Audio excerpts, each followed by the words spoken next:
Fernando Ríos Correa, de la Universidad Nacional Mayor de San Marco. Él es natural de Piura y nos acompaña esta mañana aquí en Cutibalú. Fernando, muy buenos días, bienvenido. Buenos días, Ine, ¿qué tal? Cuéntanos un poquito sobre sobre ti un poquito, para poder dar pase a continuación a esta investigación de la cual vamos a hablar. ¿Qué tal? Buenos días. Bueno, yo soy piurano, soy sanmiguelino y sanmarquino y me he dedicado varios años de mi vida a investigar música popular peruana, ¿no? Huaynos, cumbias, diferentes formas de cumbia, diferentes formas de huayno. Y por el lugar de donde yo soy, bueno, mi familia es ayabaquina, siempre me jaló mucho ver temas de la música de la Sierra de Piura, ¿no? Y he estado haciendo algunas investigaciones durante los últimos 4 años de mi vida sobre cumbia sanjuanera, y por esas cosas del destino es que yo vengo a caer, digamos, en el archivo de Radio Cutibalú, ¿no? Y te vimos ahí como que muy al pendiente, muy enamorado de los cassettes, de las cosas que ibas encontrando, vinilos también en algún momento. Sí. ¿Qué te llevó? ¿Ya estaba planificado o conforme fuiste encontrando el material fue naciendo la idea de esta investigación? No, yo ya sospechaba, porque durante 2 años de mi vida, cuando estuve entrevistando músicos en Huancabamba y Abaca, aquí mismo en Piura, siempre era esta cosa de, y señor, ¿usted tiene algo? Porque te decían, yo hice un cassette en el 91, ¿no? Ajá. ¿Y usted tiene ese cassette? No, joven, ya los perdí ya, ¿no? Pero Cutibalú creo que tiene una copia, ¿no? Siempre había esta cosa de, no, mira, claro, joven, siempre los músicos te mandaban creo que ahí los curas decían, ¿no? Los curas tienen algún cassette porque ahí le dejamos alguna vez, ¿no? Entonces, cuando yo vine el año pasado a una entrevista que me hicieron por otras cosas acá, yo ya tenía la sospecha, pero nunca me había planteado preguntar dónde podía pedir el permiso, ¿no?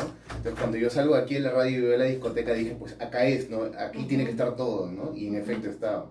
Ajá, y ahora cuéntanos, ¿qué es lo que encontraste y cuál es la esencia de esta investigación? Bueno, lo importante es que casi todos los grupos que han hecho música sanjuanera en Piura han sido gente del campo, han sido gente campesina de Pacaipampa, de Frías, ¿no? De Huarmaca. Y era gente pues pobre, ¿no? O sea, era gente que jamás hubiera tenido plata para irse a grabar un disco a Lima, ¿no? Que era lo que había en la época. Entonces lo que hacían, como tenían sus grabadoras, ponían la grabadora, le ponían un micrófono y grababan un cassette, y a ese cassette le sacaban 50 copias, ¿no? Que era lo que alcanzaban, ¿no? Y por ahí iban vendiendo en un baile, ¿no? En el higuero, en el FAI, que iban vendiendo sus cassettes, y siempre dejaban 1 o 2 copias a Cutibalú, porque como era la radio que llegaba a toda la Sierra de Piura, había un programa, además, Añoranzas de mi Tierra, ¿no? Que sigue vigente hasta el día de hoy, que es un referente. Siempre estos grupos dejaban un cassette, y Cutibalú conservó todos sus cassettes. La mayoría de los músicos perdieron sus copias porque ya los vendieron, porque por ahí en su casa se perdió, se malogró, etcétera, ¿no? Y todas esas copias las tiene Cutibalú, y digamos Cutibalú tiene mucha música que es única, ¿no? En algún momento, creo que te comenté el año pasado que ustedes tienen, por ejemplo, toda la primera colección de Corazón Serrano, que ni siquiera se llama Corazón Serrano, sino se llama Hermanos Guerrero Neira, y está escrito a lapicero y dice, para Radio Cutibalú con cariño, Hermanos Guerrero Neira, ¿no? Y ellos, Corazón Serrano no. Y ahora firmado Corazón Serrano con Sony Music, ¿verdad? Sí, con Sony Music, ¿no? Y digamos, estos primeros cassettes que ni siquiera los tiene Lorenzo Guerrero Neira, los tienen ustedes, ¿no? Entonces es un archivo muy valioso para la historia de Piura, que en 20, 30 años no va a haber otro lugar donde haya tanta memoria musical de Piura como la que tiene Radio Cutibalú, ¿no? Entonces es muy importante preservar y llamar la atención de que hay que preservar esto porque es parte de nuestro patrimonio cultural como región, ¿no? Tú lo has dicho, un repositorio, y además tu investigación va por eso. Música única, ¿como cuál? Por ejemplo, para ir entrando a detalles. Ahí, por ejemplo, está Grupo Carisma de Canchaque, está Los Haces de Guamingas, que es uno de los grupos fundadores de la música sanjuanera, que es de Frías, ¿no? Hay un grupo que se llama los Mensajeros de las Mixcas, ¿no? Hay agrupaciones como, incluso ni siquiera hay solamente de Piura, hay por ejemplo Limón Verde de Tambo Grande, pero hay grupos que también son de Olmos, porque recuerda que la señal de Cutibalú llegaba hacia toda esta ruta, ¿no? O sea, iba Olmos, Jaén, San Ignacio, hasta Agua Grande, ¿no? Entonces hay grupos también de estos lugares que también han grabado cassettes que son copias únicas y que están acá, de Olmos, ¿no? De Jaén hay varios grupos, ¿no?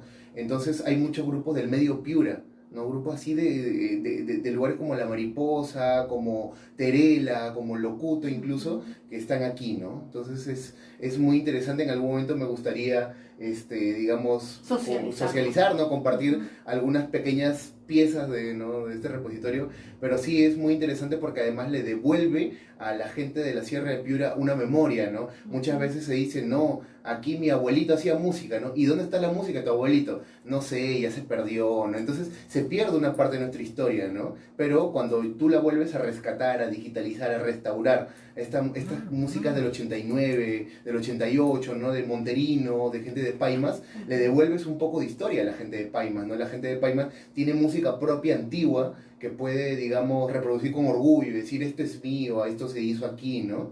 Entonces también sirve para Ahora, eso. ¿qué nos hace falta? Porque nosotros tenemos ese repositorio que tú mencionas, pero ¿qué crees que está pendiente por parte de las autoridades? Porque resume la música no solo este gusto, sino la historia, como tú lo dices. Lo que necesitamos es una política nacional digamos, del cuidado del patrimonio musical del Perú.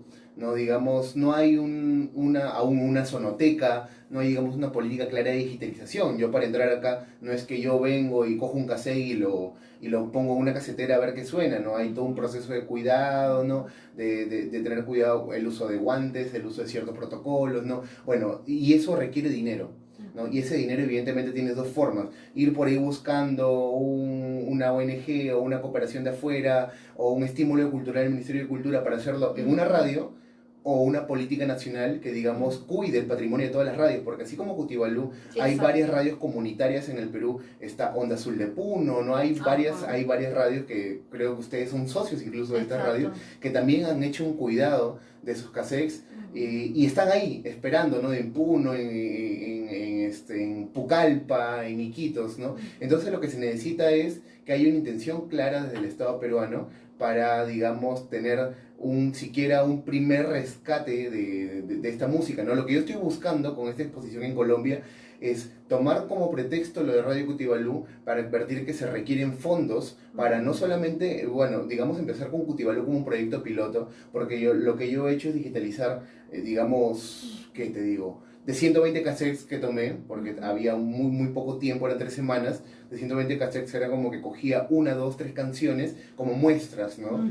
¿No? Entonces la idea es tener un cuidado completo, rescatar a nivel completo, porque no solamente tienen eso ustedes, ¿no? O sea, yo, digamos, me concentré mucho en la música sanjuanera porque era, digamos, quería hacer una investigación sobre eso, pero tienen todos sus cuentos regionales, tienen muchos programas que tienen que ver con salud comunitaria, que se hicieron en los 80, ¿no? Tienen, eso es lo que te comento, tú sabes que... Con el problema del cólera y todo eso, por supuesto, claro. Ustedes tienen todas las campañas, y esas campañas eran muy caras de hacer y siguen siendo muy caras, tanto así que ya no se hace ese tipo de cosas ahora, porque necesitas producción, locutores, gente que haga los guiones, ¿no? Y todo eso lo tienen acá, ¿no? Y rescatar eso sería muy interesante, porque nos permitiría también redescubrir un poco nuestra historia, porque tienen muchas entrevistas también a especialistas en muchas épocas, en el 89, 90, que están en épocas claves. En épocas claves de Piura, ¿no? Que están aquí guardadas también. Entonces es muy valioso lo que ustedes tienen aquí, y es una cosa única en Piura y en el norte en general, ¿no? Ahora, este 14º Congreso de la Asociación Internacional para el Estudio de la Música Popular en Medellín va a ser en junio del próximo año. Así es un congreso, una asociación en la que, digamos, estoy como invitado, o sea, no formo parte. Igual digamos, hay una necesidad de asociarte a ella, pero recién estoy entrando a este proceso. Es muy importante porque este año va a girar alrededor de músicas populares latinoamericanas, ¿no? Y hay una mesa específicamente que es sobre cumbias en Sudamérica, ¿no? Entonces es como que es toda una mesa en la que nos vamos a sentar, digamos, especialistas en música de toda Latinoamérica, para explicar cómo las cumbias en diferentes lugares han transformado, digamos, a la sociedad, ¿no? En Piura, la cumbia sanjuanera ha sido un motor económico muy importante para los campesinos, ¿no? O sea, no hay pueblo de la Sierra de Piura que no tenga un grupo de esa agrupación sanjuanera, y es una actividad económica, es un ingreso, porque no solamente en el pueblo, cuando hay un baile, hay dinero para los músicos, que son unos 12, hay dinero para el que vendió la cerveza, para el que estaba en la puerta, para el que, o sea, es toda una cadena que se activa y es, digamos, una economía que no se ha cuantificado aún, digamos, o sea, no sabemos cuánto ha ganado la región con eso, pero es definitivo que ha transformado la Sierra de Piura. Hay muchos nuevos ingresos económicos gracias a esta música, entonces no solamente debemos mirar a la cumbia sanjuanera como una música que está para bailar, sino también como uno de los tantos motores de desarrollo de la región. O sea, la música en la Sierra de Piura ha permitido que la gente tenga una actividad económica extra, además del campo, ¿no? De la ganadería, ¿no? Entonces es interesante resaltar también esto. Qué interesante de verdad, y el tiempo sin duda nos ha quedado bastante corto, pero Fernando, te comprometemos aquí para volver a estar en un enlace telefónico porque nos parece incluso ir más allá. Tú eres antropólogo de profesión y ayudarnos un poco a entender esto. Ya nos adelantabas algo de la música, cómo es que aporta a la historia, qué representa, qué resume, además porque hablamos de cumbia sanjuanera, pero cada lugar y distrito tiene sus características propias, Claro ¿no? que sí, sí. De hecho, ahí te ayuda también un poco a mapear, para ir terminando, ¿no? A mapear dónde aparece la cumbia sanjuanera. O sea, los primeros lugares donde aparece. Es algo que saben los músicos antiguos, pero no necesariamente se sabe a nivel regional, ¿no? Aparece en toda esta zona de... Es un triángulo que es Chalaco, San Jorge, Frías, Pacaipampa. Es como que esa zona que es alrededor de la meseta andina es donde aparecen estas primeras agrupaciones. Entonces, eso lo puede, digamos, era algo que yo ya tenía como una hipótesis, pero con los cassettes de Cutibalú es como que lo terminas de confirmar. Entonces, sí, de hecho mi compromiso con Cutibalú es un compromiso de mediano plazo, ¿no?